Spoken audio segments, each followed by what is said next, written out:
What's going on, guys? Tomcat here, and today I'm going to be bringing you guys another GTA 5 car review. Now, this review is going to be over the, basically GTA 5 equivalent of the Aston Martin V12 Zagato, and this car looks very good. It's got some long, complicated in-game name. I don't really care what it is, but it looks really good. So, I'm going to drift it as always, see how it handles, maybe take it out for a sort of top speed run-ish thing.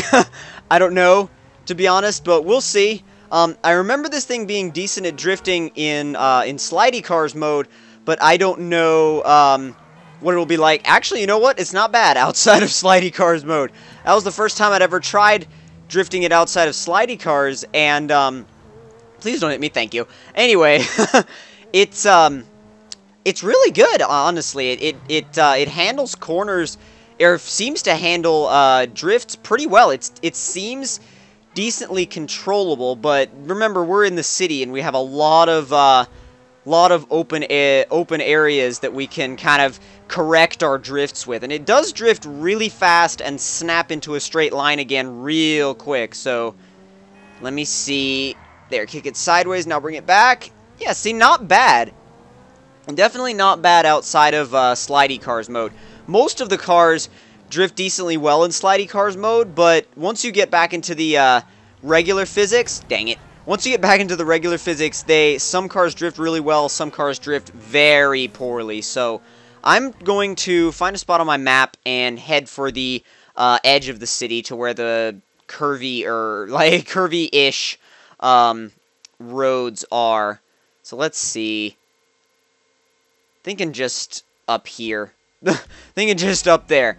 Anyway, because I don't know the map extremely well yet. But let's see.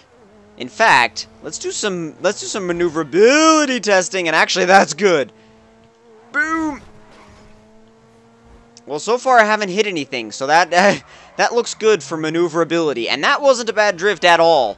My drifting is getting better in this game. It's getting better in GTA 5. I mean, I know that's kind of whatever to say. This is, to say I'm getting, for me, myself to say I'm getting better at drifting in the game, but I think I sort of am. I don't think it's, like, too early to say I'm getting a little bit better at the drifting in this game. Whoa, sideways. Thank you. And someone in a previous video asked me, like, in the comments, he really wanted me to drift a Rolls. So I will drift a Rolls for you. I will drift it on, well, actually, I will drift it off of slidey cars and on slidey cars. And, whoa, God! Never mind. I will drift it with slidey cars and without slidey cars to see how it actually goes. Now, actually, let me see if I have any races available that I could even do with this car. I'm scrolling through them right now, or the things right now. Just off-road racing, which this is not an off-road vehicle. So let's see. Once I get up here, I want to kind of get out to the highway areas, too. Don't activate that mission just now. Don't activate that mission. Don't activate the mission. I'm doing a review. And sideways. Not bad, but I'd prefer to keep it off of the sidewalk. This looks a little bit more promising, because we have a little bit wider of a road to drift on. I could see these roads being really good for online toge battles. That would be cool. GTA 5 toge battles. I would be, like, totally up for doing that. Oh, come on. Ah, dang it. Man, if only Gunner would get this game. If only Gunner would get this game, he'd be crazy at toge battling. Come on. Oh, God. Now, see, the thing is, it's really hard with this automatic transmission to get the power back down when you actually want it to. It just kind of comes on when it wants. And that's an issue when you're drifting. It's not really an issue when you're just driving around, like you normally would in a GTA game. But when you're trying to drift, it's kind of, it's kind of tricky to keep yourself in the proper torque band with this automatic transmission in the game. It just doesn't seem to want to work properly. I mean, you can do drifts, but every time you get back on the road, it doesn't really even let you. It just cuts all your power and goes into a really high gear to regain grip. And I understand that that's what it's supposed to do, but I would prefer it not to do that. You know what I mean?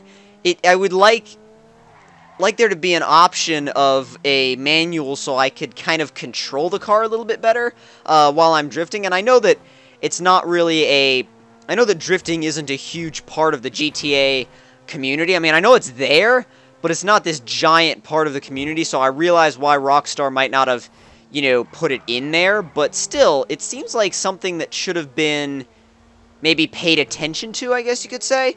Oh, I'm going to go right through here. Dang, he almost got destroyed. Alright, let's see how fast we can get this thing. And again, we don't have a speedometer, but let's just try and push it as fast as I possibly can. Come on, come on. Come on. Go, go, go, go, go, go, go. And also, someone suggested in the last, or one of the previous reviews, that I find a section of Twisty Road and do a timed lap, like a timed lap challenge / comparison kind of a thing, and use that as a way to compare the cars that I test. And that's, wow, that sucked. But wow, that is actually a really good idea, and yeah, that tire is locked and completely messed up, so I either have to find another one of these, or, in fact, we'll see what happens. But I do want to finish what I was talking about, though. Someone had suggested that I set up a course to do a timed lap on, and I haven't found a course that really suits me yet. But once I find a course that I like, then I will definitely do that, because it sounds like a really good idea. And the only problem is that there isn't really any way to time it in the game. So I'm thinking what I might have to do is edit in like a timer in Sony Vegas or something like that, because if I do that, then it'll sort of be an accurate way to tell. But if you guys have a better way to tell how to tell the lap times, let me know in the comments below, because I would really like to know an effective and fair way to time each car that I review. Because really, if you're going to do a timed lap, it needs to be accurate. And because when you're reviewing cars, some cars are going to be close. Some cars are going to be really close. And if you want to be accurate, then you really need a timing system that is going to be accurate. And you know, I can be accurate with a Sony Vegas timer, but not as accurate as something in-game would be. You know, it's not going to be pinpoint accurate. It might be accurate, but it's not going to be, like, total pinpoint accurate, which, I mean, I like to be pinpoint accurate with that kind of stuff. I don't know if you guys would totally care. I mean, some of you might, like, some of you probably would, some of you probably wouldn't, you know, because I know some of you prefer more of the drifting kind of stuff, and I know that some of you also prefer the more lap time oriented sort of stuff. And I'm cruising around trying my best to find another one of these, but apparently they're rare. At least that's what it feels like to me. So you know what? I'm gonna go ahead and add a bonus to this episode, to this review. Since I can't find another one of those V12 Zagatos, I'm gonna take this Phantom and see if I can drift it. Should be interesting. It's giving me a lot of wheel spin, which is good for drifting. It's a good sign, at least. And this thing is heavy. Really heavy, so that means it's going to be good at weight transfer. Oh my god, it slides all over the place. Oh, dude, this is amazing. Wow, this is actually one of the best drift cars I've found yet for non-slidey cars. It just like slides around because of its immense weight, it just drifts all over the place. It's crazy. This is like the best drift car I've found yet in the game. It can drift at any speed. Especially, it can do these slow entries, which almost all the other cars in this game that I've found, you have to be going pretty fast in order to start a really good drift. This thing, because of its immense weight, when you pull the e-brake, you swing it around, the back end goes out, and you just hold it. You just hold it. And you bring, and as you bring it around, it's totally controllable, which is really not what I expected. I expected it to be very boat-like, and it is sort of boat-like, but it's not the kind of boat-like feeling I expected it to be, if that makes any sense, which it probably doesn't. But it's just very controllable, way more controllable than I would have ever imagined it would be, especially like mid-drift. It's great. It's great. I mean, this may end up being my main car now because of how well it drifts. I can't believe I found it, and I also can't believe that it's this good. Honestly, it's just way better than I would have ever imagined it would be. And the fact that it can do these like slow drifts is great because, well, never mind, I overdid that one.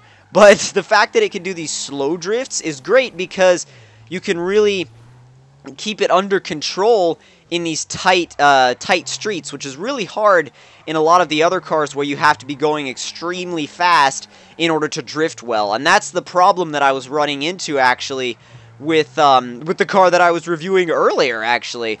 Because every time I would go into a corner with it, you would have to be going really, really fast in order for the drift to really work the way you wanted it to. And you'd have to really throw the car into the corner, and that sometimes didn't work out the way you had originally planned it to, if you know what I mean.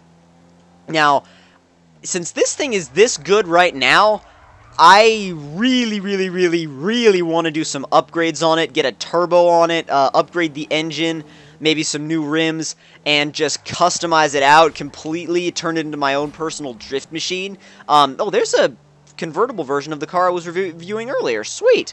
But anyway, this is definitely going to be one of my future custom car builds because it's just brilliant.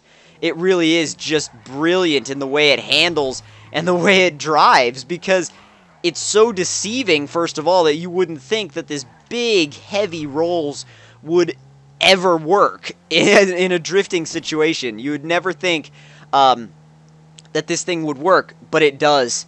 And it does it really, really, really, really, really, really well. Way better, again, than I would have ever thought it could. Let's see what I could do on this long, sweeping corner. It's sideways, yeah. Oh, decent. It was uphill, which is kind of a bad thing for this car because it's so heavy. But when you're doing a downhill drift, oh god, everybody at the bottom of that hill better look out because this thing does not stop, ever. You watch it! Sideways. Man, imagine this thing with slidey cars on. That's another video I can't wait to do. And drifting this thing in multiplayer will be so epic. It's so epic, it's going to be incredible. And I think I know the perfect way to end this video. Let's just see what happens if I do this! Boom! Oh god. Yeah, I think I know where we're going. Well, that went interestingly. Okay. Well, we're stuck. And we can end it by jumping into the pool. And, well, if you guys enjoyed the video, don't forget to give me a like. Tell me in the comments section below what you thought of it. If you're new to my channel, don't forget to subscribe for more GTA car reviews, drift builds, and more. And I will see you guys later.